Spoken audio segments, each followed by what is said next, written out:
Souka d'Aflametet. Dans le film qu'on a étudié maintenant dans le Fayomé, on a appris une règle générale qui s'appelle Shomea Keone, c'est-à-dire quand je vais écouter de quelqu'un qui va s'apprêter à me rendre quitte d'une certaine mitzvah, c'est comme si que je l'ai faite moi-même la mitzvah, et je suis quitte de cette mitzvah. C'est quelque chose qu'on utilise énormément dans la shul, dans les brachot, dans les kiddush, à la maison, etc. Quelqu'un fait une bracha pour moi, moi je réponds amen, et en écoutant, je me rends utile de cette bracha. Aujourd'hui, on va essayer de comprendre comment est-ce que ça marche, cette halakha. Dans quel cas on ne la dira pas. Il y aura une grande marloquette là-dessus, dans les acronymes, et ça va nous donner beaucoup de nafkaminot. Juste avant, je suis intéressé de vous donner le Rambam, qui est sûr à propos du Hallel. Donc déjà, pour ça, faut savoir que le din de Shomea Keone, on l'apprend justement dans notre suga du Hallel, du minag qu'on avait depuis toujours. C'est un des minagim les plus anciens dans le clan d'Israël. Comment on va faire le Hallel? Et il y avait un minag, comme on va voir dans le Gemara, le Chazan, il disait une phrase, tout le monde écoutait, ensuite on répondait. Il y a certaines phrases qu'on va répéter de nous-mêmes. Et dans le Rambam, dans Chot Megillah Perek Yudbet à la Chayut Gimel, il va nous dire qu'à l'époque, quand il faisait le Hallel, le Chazan, il lisait chaque pasouk, et à la fin de chaque pasouk, tout le tibour, tout le public disait le mot Alléluia. Comme ça, 123 fois, parce qu'il y a apparemment 123 psukim dans tout le Hallel. À la fin de chaque pasouk, le tibour, il dit Alléluia, et à la fin de chaque paragraphe, le tibour, il répète le paragraphe de eux-mêmes. Aujourd'hui, c'est un minag que, bien sûr, qu'on ne connaît plus. Mais quand même, c'est un minag intéressant, comment il faisait le Hallel à l'époque. Et comme on a dit, la halakha de Shomea Keone, la halakha, le mécor le plus ancien qu'on a de Shomea Keone, c'est justement du minag du Hallel. Maintenant, on va essayer d'expliquer comment ça marche exactement Shomea Keone. Et on va voir une marloquette de base entre le Bet Halevi et le Chazon Ish pour donner l'explication du fond exactement comment comment ça fonctionne ce Shomea Keone. Le Chazon Ish se trouve dans Siman Orachaim, Siman Kaftet, et dans la lettre Gimel, il va ramener au moment du Khatam Sefer et du Bet Halevi un grand chidouche qui dit comme ça: est-ce que quand j'ai plusieurs Kohanim qui veulent faire Birkat Kohanim, et il y a un des Kohanim par exemple qui ne peut pas parler ou ne sait pas lire ou ne sait pas suffisamment bien dire la bracha, mais il est intéressé de faire la bracha avec le Shomea Keone, c'est-à-dire il écoute un autre Kohen qui s'apprête à le rendre quitte, et en écoutant, il a envie de considérer comme si qu'il a fait cette bracha. Alors vous allez me dire, pourquoi pas, c'est très bien, on sait tout le temps, quelqu'un fait une bracha, quelqu'un d'autre il écoute, et c'est considéré comme si que lui aussi il a fait. Le Bet Halevi, il vient et dit, non, on ne peut pas faire une Shomea Keone, cette halakha de Shomea Keone ne va pas fonctionner dans Birkat Kohanim. Pourquoi? Et là, il ramène une explication intéressante. Il dit que Shomea Keone, en fait, comment ça marche? C'est pas que lui il dit, c'est-à-dire, on peut traduire les mots Shomea Keone littéralement, c'est celui qui l'écoute, littéralement Shomea Keone veut dire l'écoute, c'est comme une parole. Alors, on peut expliquer au fait, quand moi j'écoute et je m'apprête à me rendre quitte, alors c'est valable comme une parole. Donc, la bracha que lui il fait, elle est valable aussi pour moi. C'est pas considéré comme si j'ai mangé son bracha, par exemple. C'est pas considéré comme si que je n'ai pas fait mon kiddush. J'ai un kiddush qui est valable parce que sa parole à lui, elle est valable aussi pour moi. C'est comme ça l'explication simple. Mais le Bet Halevi, il dit non, il faut écouter ces mots-là. Il faut comprendre ces mots-là vraiment comme ce qu'on les entend. Shomea Keone, l'écoute est comme une parole. Parce que, en fait, qui dit qu'on peut faire une bracha que avec une parole, avec le sens de la parole, peut-être qu'on peut faire aussi une bracha avec le sens de l'audio, de l'écoute. J'écoute, et quelqu'un qui écoute en se concentrant, c'est considéré aussi comme une parole. Alors, si c'est comme ça, c'est-à-dire la différence entre les deux explications, c'est est-ce que quand je fais une bracha ou une mitzvah avec Shomea Keone, c'est considéré comme si que lui, il a fait, et que moi, sa bracha à lui, elle est valable aussi pour moi, ou bien c'est considéré que c'est moi qui l'a faite, parce que moi, mon écoute, c'est comme une parole, c'est moi qui l'a faite. Et donc il dira qu'à propos de Birkat Kohanim, il y a une halakha spéciale qu'on apprend d'un pasouk, qui dira que la Birkat Kohanim, on est obligé de la faire impérativement, elle doit être faite à haute voix. C'est quelque chose qu'on doit faire à haute voix, comme il est écrit Emor Lahem, quand quelqu'un il parle à son prochain, il va parler à haute voix. Et c'est que comme ça qu'on peut faire Birkat Kohanim. Alors il dit le Bet Halevi, puisque Shomea Keone, c'est vrai que ça s'appelle une parole. L'écoute est une parole, mais c'est une parole à voix basse. C'est pas une parole à voix haute. Et donc si c'est comme ça, il dit le Bet Halevi, on ne peut pas faire Shomea Keone pour la Birkat Kohanim, parce que c'est vrai que c'est une parole, mais c'est une parole à voix basse et ça marche pas. Aussi, On peut retrouver d'autres nafkaminot à propos de cette explication.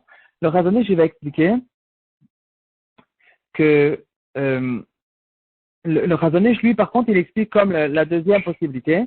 Il dira que Shomea Keone, sinon, en fait, c'est lui qui fait la bracha, c'est lui qui fait la mitzvah, et cette mitzvah, elle est valable aussi pour moi. Et comme ça, le Chazon Ish, il dira que d'après ça, Birkat Kohanim, on peut faire. Et dans beaucoup d'autres choses aussi, d'après le Chazon Ish, on peut faire aussi. Le Chazon Ish, par exemple, il va relever plusieurs questions sur l'explication du Bet Alevi. Il dira que, par exemple, quand je fais Kiddush, je fais Kiddush, le père de famille, il fait Kiddush, il a le verre dans la main, et il rend quitte toute la famille. Alors, est-ce qu'on va dire que d'après le Bet Alevi, c'est considéré que les autres ont fait Kiddush sans le verre de vin? On sait qu'on peut faire Kiddush, c'est-à-dire le Kiddush est valable sans verre de vin Minatora, mais quand même, le Kiddush, il doit être fait d'une manière spéciale. Et donc, c'est quelle manière? Donc, il faut faire le Kiddush en tenant un verre de vin dans ma main. Et donc, si on explique comme le Chazon Ish qui dit que sa mitzvah à lui, elle est valable aussi pour moi. Alors, quand lui, il a fait la mitzvah, il a fait la bracha avec le verre de vin dans la main, donc on considère que moi aussi, ce que lui, il a fait, c'est valable aussi pour moi. Donc, moi, je fais un kiddush avec le verre de vin. Par contre, après le Beth Alevi, que c'est moi qui fais la mitzvah. Mon écoute est considérée comme une parole. Mais c'est une parole, d'accord? Mais c'est pas une parole avec un verre de vin dans la main. Et donc, j'ai perdu, au fait, le Derabanan d'avoir le verre de vin dans la main. C'est une question qu'on relève, au fait, d'après l'explication du Beth Alevi. Autre question qui ressemble. Kriyat Megillah. On sait que le Chazan, il va lire la Megillah dans un parchemin. Tout le Tibour, ils lisent la Megillah sans le parchemin. Ils ont des chumashim normaux, qui n'est pas caché pour une Megillah, mais en écoutant, ils vont faire Shomea Keone. Alors, pour le Chazon Ish, on comprend très bien. Parce que sa Kriyat Megillah, sa lecture à lui, elle est valable pour moi. Et quand lui, il a fait une lecture dans une Megillah, donc c'est comme si que moi, c'est considéré que moi aussi j'ai fait une lecture dans la Megillah. Par contre, si on explique comme le Beth Alevi que c'est moi qui fais la mitzvah, parce que moi, avec mon écoute, c'est considéré comme une parole, alors d'accord, c'est considéré comme une parole. J'ai lu la Megillah, très très bien, mais je n'ai pas lu la Megillah d'une Megillah Kshera. Et donc, d'après le Beth Alevi, on ne comprend pas pourquoi ça marche. Il y a beaucoup d'explications là-dessus. C'est vraiment une suga de Iyun. On ne va pas rentrer là-dedans, mais au moins, on a expliqué les deux les deux explications qu'il y a pour essayer de comprendre comment ça marche au Meakeone. Aussi, une autre nafkamina qu'on peut retrouver, c'est en ce qui concerne le Efsek. C'est-à-dire, quand je me retrouve, par exemple, on va relever un cas intéressant, je suis au milieu de ma Hamida, et dans ma Hamida, j'entends maintenant le Chazan qui est en train de faire l'Akdusha. Alors, d'un côté, je ne peux pas répondre à l'Akdusha parce que je suis au milieu de ma Hamida, mais d'un autre côté, j'ai envie quand même de me rendre quitte de l'Akdusha. Alors, on dira dans la Gemara, dans ma Sechet Brachot, que ce que je vais faire? Je me tais, c'est-à-dire j'arrête ma tfila, je ne parle pas, je ne vais pas répondre à l'Akdusha, bien sûr, mais je vais écouter le Chazan qui va faire lui l'Akdusha, et de cette manière-là, en ayant l'intention de me rendre quitte, je me rends quitte de l'Akdusha, et c'est bon, j'ai gagné et l'Akdusha, et j'ai pas fait un iftek au milieu de ma bracha. Et Tosfot, il relève la question ici, il va dire, mais non, en fait, mimanafshar, si tu dis que tu te rends quitte de l'Akdusha, donc tu considères que tu as dit l'Akdusha, parce que sans dire l'Akdusha, tu te rends pas quitte. Donc si tu considères que tu as dit l'Akdusha, alors tant qu'on y est, on n'a qu'à dire que c'est aussi un iftek. Tu peux pas passer entre les gouttes. Si tu dis que tu t'es rendu quitte de l'Akdusha, donc ça fait aussi un iftek.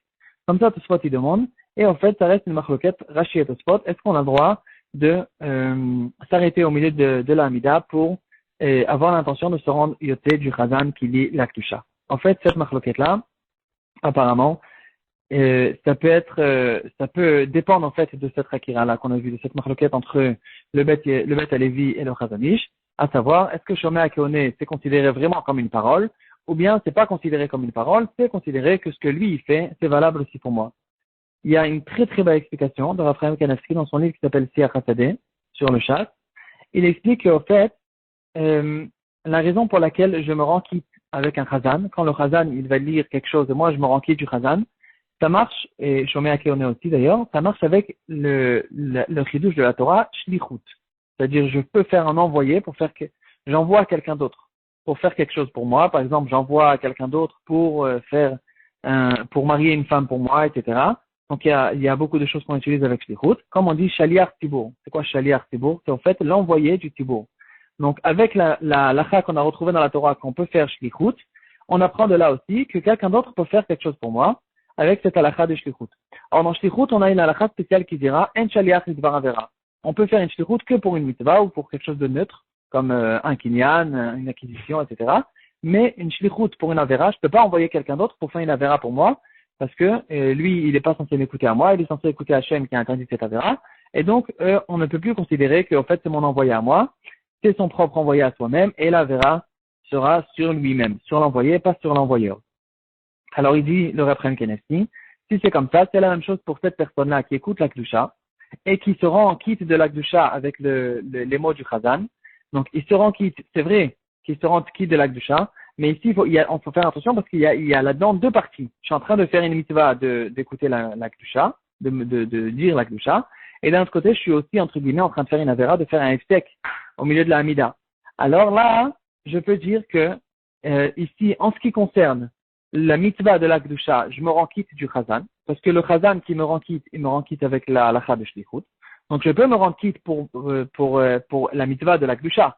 Mais après, en ce qui concerne le heftek, là, ça c'est non, parce que je peux pas faire un heftek, quelqu'un ne peut pas faire un heftek pour moi, c'est la halakha de Shlichut qui ne va pas marcher dans un cas qui n'est pas une mitzvah, qui est quelque chose de mauvais. Et on va voir encore quelques halakhot qu'on va essayer d'expliquer en fonction de cette machloket fondamentale en ce qui concerne Shomea Keone. On peut retrouver dans plusieurs cas où on ne dit pas Shomea Keone. On ne fait pas fonctionner cette halakha de Shomea Keone. Et on peut se poser la question, pourquoi pas, si Shomea Keone, si je considère que l'écoute, c'est valable comme la parole, donc pourquoi dans certains cas, on va faire des exceptions. Par exemple, il y a un Rabbi Akiva Eger qui vient avec un chidouche. Qu'est-ce qu'il en est de Shomea Keone sur une demi-bracha? C'est-à-dire, j'ai envie de dire qu'une demi-bracha. Par exemple, quelqu'un il dit Baruch Ata Hashem Elokeinu Melech Haolam, et je l'écoute en ayant l'intention de me rendre quitte de les mots qu'il est en train de dire, mais lui, au fait, il va finir chez Akon Yabidvaro, et moi, je suis intéressé de dire Boré Priyae. Alors, j'écoute que jusqu'à Boré Elokeinu Melech Haolam, et ensuite, je dis moi-même Boré Priyae, et voilà, je dévie dans une autre bracha. Est-ce que ça marche? Rabbi Akiva Eger, il vient, il veut dire que ça marche, par contre, dans beaucoup de poskim, ça marche pas. Il y a la petite marloquette. Et en fait, on pourrait faire dépendre aussi de cette rakira, est-ce qu'on peut faire Shomea Keone sur une demi-bracha? C'est-à-dire, si on va dire que Shomea Keone, c'est comme une parole, alors pourquoi pas? C'est comme si que moi-même j'ai dit le début de la bracha, et ensuite je peux dévier sur une autre bracha. Par contre, si ce que lui dit est valable pour moi, je suis obligé de rester tout le temps avec lui, parce que lui il est en train de faire Borépri, il est en train de faire Shakon Yamidvaro, je peux pas dévier au milieu. Aussi, une autre exception dans Shomea Keone, que le Gaon de Vilna dira, que à propos de Kriyat Shema, on ne peut pas faire Shomea Keone. C'est-à-dire, on sait que dans certaines communautés, le Chazan, il va dire les brachot du Kriyat Shema, dans Vit, dans Shacharit, il va les dire à haute voix pour ceux qui ne savent pas lire, et ils vont se rendre quitte de cette manière-là. Par contre, pour le Kriyat Shema, d'après le Gaon de Vilna, il faut que chacun le lise, lui-même. Alors ici, il faut comprendre, pourquoi pas? Pourquoi dans Kriyat Shema, on ne peut pas faire fonctionner cette halakha, qui est logique, qui dira qu'en écoutant, je me rends quitte. Quelle est la différence? Et là, on pourra aussi expliquer, si on dit d'après l'explication qui dira, comme le Beth Alevi, qui dira que Shomea Keone, c'est moi, c'est considéré, si on dit que Shomea Keone, c'est considéré que c'est moi qui le fais, alors on comprend pas, parce que c'est moi c'est-à-dire quand lui il va lire le Kriyat Shema, avec mon écoute est comme une parole. Et donc, c'est comme si que moi, je l'ai fait le Kriyat Shema, donc quel est le problème? Par contre, si on dit que Shomea Keone, c'est ce que lui dit est valable pour moi, ça, on pourra plus comprendre en disant que, en ce qui concerne le Kriyat Shema, puisque c'est ici une Kabbalat Ol Malchut Shamaim, je prends sur moi le joug divin, alors c'est quelque chose qui ne peut pas marcher avec quelqu'un d'autre, c'est moi-même qui dois le faire, et pas quelqu'un d'autre qui le fait, et en considérant que en fait, c'est valable pour moi. Ça, c'est non, au propos du Kriyat Shema. En tout cas, on peut plus comprendre après cette explication. Aussi, dans une dernière exception, dans le Levouche, il va dire que Sfirat HaOmer, on ne peut pas faire avec Shomea Keone. Aussi, on pourra expliquer que ça dépend de cette rakira. En fait, il y a beaucoup de nafkamirot là-dessus. Ce qui nous reste à se rappeler, c'est qu'il y a deux explications fondamentales. Comment ça marche exactement Shomea Keone? Il y a là-dessus beaucoup de nafkamirot.